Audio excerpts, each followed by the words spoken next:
Salia, en Seine-Saint-Denis, depuis un mois, des parents d'élèves font des chaînes humaines parce qu'ils en ont marre des dealers devant l'école de leur môme. Oui, ça se passe à Saint-Denis, précisément dans le 93.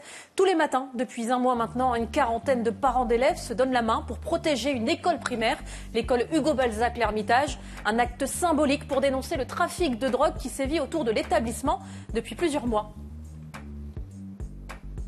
Elle est belle la chaîne ce matin. Il y a des gens qui se sont encore rajoutés. J'ai pas compté, on est en mois à 40 là. C'est beau. Ça fait plaisir. Le 13 mai dernier, un dealer a pénétré dans l'école, obligeant les 600 élèves à être confinés pendant plus d'une heure. 2 jours plus tard, 30 grammes de cannabis ont été retrouvés dans un local de l'école.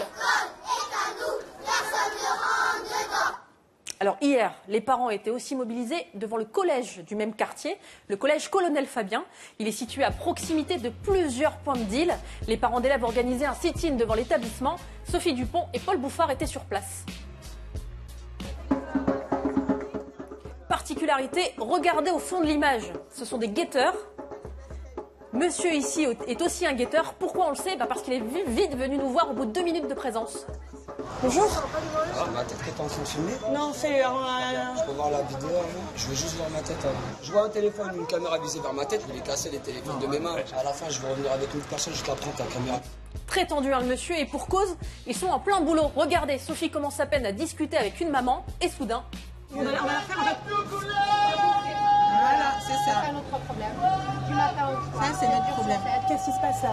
Ils sont en train de signaler la position d'une voiture de police ou de... Voilà. À l'affût au collège. À l'affût au collège. Qu'est-ce qu'ils se disent là? Ah bah voilà, regardez le camion de police. Ils signalent en fait qu'il y a un camion de police. Et donc ils vont commencer à crier à chaque point de guet pour qu'ils planquent ce qu'ils ont à planquer, que leurs clients se rangent s'ils doivent se ranger, le temps de laisser passer la police et puis après ça reprend. Ils fassent leur passage comme ça. C'est ça. Voilà. Mais là, ça passe Sans solution. Ça passe devant, c'est ça qu'il vient de dire? Il prévient le guetteur qui est juste derrière? À l'affût, au collège, ça passe devant, c'est comme ça qu'ils communiquent entre eux. Alors la dame qu'on tente d'interviewer, elle s'appelle Solange, elle a 2 enfants, avec d'autres parents, elle a lancé le mouvement de mobilisation, parce qu'on en a ras-le-bol en fait, de voir des dealers aux alentours des écoles de ses enfants. Elle a décidé de mener une guerre de territoire, comme elle dit, avec son mari et d'autres parents. Si ça fait 2 ans que ça dure, c'était quoi l'élément déclencheur pour vous là de protester aujourd'hui? En fait, il y a eu une intrusion et du coup, on s'est rendu compte effectivement. Vous le voyez, difficile de faire une interview dans ce contexte. Les alertes des guetteurs sont récurrentes.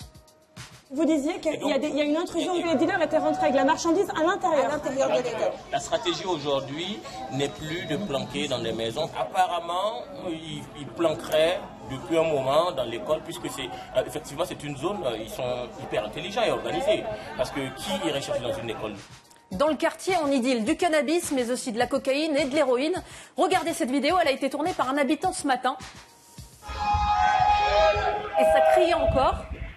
Et d'ailleurs, sur cette image, il y a 7 entrées de parking. Il y a 2 ans, tout le trafic s'opérait ici, à l'intérieur, à l'abri des regards. Mais depuis, la porte a été condamnée pour faire partir les dealers. Mais eux, ils se sont simplement installés dans la rue, à la vue de tous. Sophie a aussi rencontré une enseignante du collège.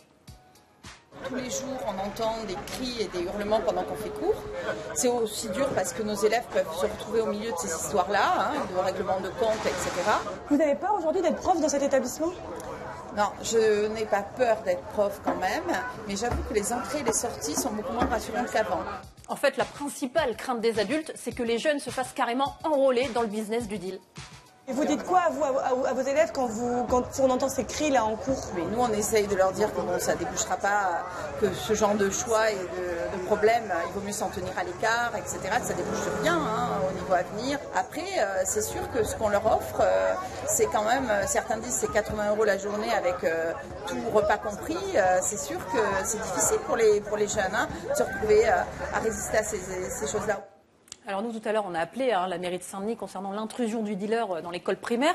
Ils nous informaient que des vigiles avaient été placés pendant un mois devant l'établissement, mais depuis, ils ont été retirés. Et la ville a rehaussé les grilles de l'école, mais à part mettre des miradors, on n'a pas de solution. C'est ce qu'ils nous ont dit à la mairie. Le commissariat de Saint-Denis attend plus d'effectifs, des effectifs supplémentaires ce mois-ci. Merci Salia.